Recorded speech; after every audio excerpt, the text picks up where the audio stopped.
औज़ुबिल्लाहिमिनश्शैतानिर्रजीम बिस्मिल्लाहिर्रहमानिर्रहीम। मोहतरम नाज़रीन और सामीन किराम सलामुन अलैकुम। जनाब मुस्लिम इब्न अक़ील पूरी ज़िंदगी हमारे लिए नमूने अमल है। एक सिपाही, एक चाहने वाला, एक मुजाहिद, एक सफ़ीर इमाम, एक इमाम का आशिक, एक नासिर कैसा होता है, किस तरह ज़िंदगी गुजारता है, किस तरह ज़िम्मेदारियाँ पूरी करता है।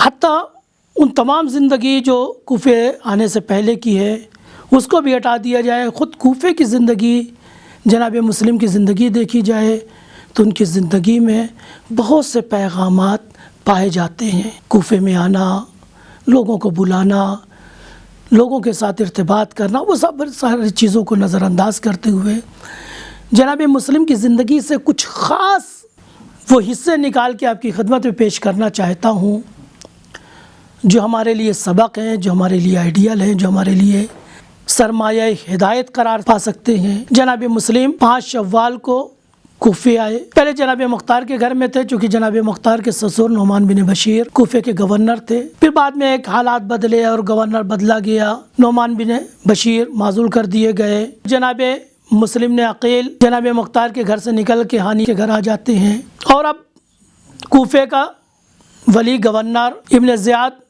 बन जाता है। इब्न ज़ियाद कूफे में आता है। किस तरह आता है उस कैफियत को मुझे बयान नहीं करना। इन्हीं इब्न ज़ियाद के साथ एक शख्सियत आती जिसका नाम है शरीक इब्न आवर। शिया शख्सियत है ना, बताओ, ज़ाहिर नहीं करते। वो बीमार हो जाते हैं, दरमियान राह कूफे में आते हैं तो बीमार रहते हैं। आपका क़याम जनाब हानी के घर में होता है। इधर इब्न ज़ियाद को ख़बर मिलती है कि शरीक इब्न आवर बीमार हैं, उनकी अयादत के लिए आना चाहता है। इधर जनाब शरीक इब्न आवर जनाब मुस्लिम से कहते हैं, देखिए वो आने वाला है, मैं उसको अपनी बात में उलझा दूंगा, गाफिल कर दूंगा। जब महसूस करूंगा कि वो मेरी बातों में पूरी तरह से गाफिल हो गया है, पूरी तरह से मेरी तरफ मुतवज्जे है, मैं पानी का तकाजा करूंगा, आप आइएगा, मौका दे के उसे कत्ल कर दीजिएगा। चुनांचे बने हुए प्रोग्राम के मुताबिक जनाब मुस्लिम पर्दे के पीछे खड़े हो जाते हैं। ये शख्स आता है जनाब शरीक इब्न आवर की अयादत के लिए। उसके साथ उसका मशहूर ग़ुलाम माक़ल भी है, या माक़िल भी बाज़ जगह रवायतों में आया, बाज़ तहरीर में आया है, वो साथ में है। अब जैसे ही जब महसूस करते हैं कि वो गाफिल हो गया है इब्न ज़ियाद, शरीक पानी मांगते हैं, पानी दो। फिर पानी दिया जाता है, फिर थोड़ी पानी पीते, फिर कहते हैं पानी दो, शिद्दत प्यास तशनगी महसूस हो रही। फिर जब ये कई मरतबा सवाल करते हैं, लेकिन जनाब मुस्लिम बाहर नहीं आते पर्दे के। और ये ग़ुलाम इब्न ज़ियाद का बहुत चालाक होता है, भाप जाता है, महसूस कर जाता है कि शायद कोई पॉलिसी, कोई साजिश है। लिहाजा अपने आका से कान में कहता है, मुनासिब है, यहाँ से चलिए। खैर अपने आका को लेता है, चला जाता है। उसके बाद जनाब मुस्लिम पर्दे से बाहर निकलते हैं। शरीक इब्न आवर जनाब मुस्लिम से पूछते हैं, मौला आप क्यों नहीं आए? मैं बार बार पानी मांग रहा था, बार बार इशारा कर रहा था कि वो गाफिल है, आ जाइए, हमला कर दीजिए, उसे मार दीजिए। बेहतरीन मौका था। और ये जुमला है मक्तल की तारीख़ों में, ये जुमला है, इन कतलता फाजिरन फासिकन काफिरन। अगर आप उसे कत्ल कर देते तो गोया फासिक, फाजिर और काफिर को कत्ल करते। आज ये कत्ल हो जाता। जनाब मुस्लिम फरमाते हैं कि जब मैं पर्दे के पीछे खड़ा हुआ तो मुझे नबी करीम की हदीस याद आई, आल ईमान कैदुल फातक। ईमान इजाज़त नहीं देता किसी को धोखे से मारा जाए। आने वाला फासिक भी है, फाजिर भी है, काफिर भी है और ख़ुद कातिल है। जनाब मुस्लिम को पता ही मुझे कत्ल करने के लिए आया है, इसके जासूस मुझे तलाश रहे हैं, लेकिन इसके बावजूद भी हदीस नबवी की पाबंदी देखिए।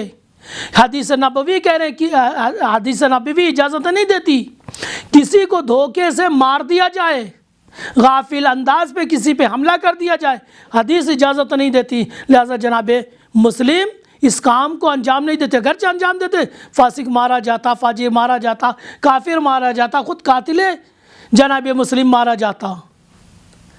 लेकिन उसके लिए भी इतनी रियायत है کہ قاتل کو، کافر کو، فاسق کو بھی دھوکے سے نہ مارا جائے۔ گویا جناب مسلم ہمیں ایک پیغام دے رہے ہیں، ایک میسج دے رہے ہیں، اپنی زندگی میں کسی کو دھوکہ نہ دینا، چاہے وہ تمہارا مومن برادر ہو، چاہے وہ تمہارا بھائی ہو، حتیٰ غیر ہو اسے بھی، حتیٰ دشمن ہو اسے بھی نہ دھوکہ دینا، نہ دھوکے سے مارنا۔ ایک بہت بڑا پیغام ہے۔ اور آخری پیغام جناب مسلم کی وقت شہادت، جس وقت جناب مسلم دربار میں اسیر کر کے لائے گئے ہیں، زخمی ہیں، پیاس کی شدت ہے، پریشان ہے۔ ظاہر سی بات ہے ایسے حالت میں فزیکلی آدمی بہت کمزور ہو جاتا ہے، نحیف ہو جاتا ہے، لیکن اس مقام پہ بھی فرما رہے ہیں، وصیت کرتے ہیں کہ میں قرض دار ہو گیا ہوں، میرے قرض کو ادا کر دینا۔ کوئی اپنی جانب سے نہیں، میری شمشیر، میری زرہ کو بیچ کے میرے قرض کو ادا کر دینا۔ گویا جناب مسلم ایک پیغام دینا چاہتے کہ اے چاہنے والو، اے حسینی، جب بھی دنیا سے جاؤ تو کوشش کرو تمہارے ذمے جو قرض ہے، چاہے اللہ کا قرض ہو، اللہ کے بندوں کا قرض ہو، مادی اور فزیکلی قرض ہو، چاہے معنوی قرض ہو، اس قرض کو ادا کر کے بارگاہ میں بری ذمہ ہو کر آؤ۔ لہذا ہم بارگاہ پروردگار میں دعا کرتے ہیں اللہ تعالیٰ ہمیں اور ہمارے تمام شیعان محمد آل محمد کو توفیق دے، جناب مسلم کی زندگی کے اس درس کو اپنی زندگی میں عملی کر سکے۔ ربنا تقبل منا انک انت السمیع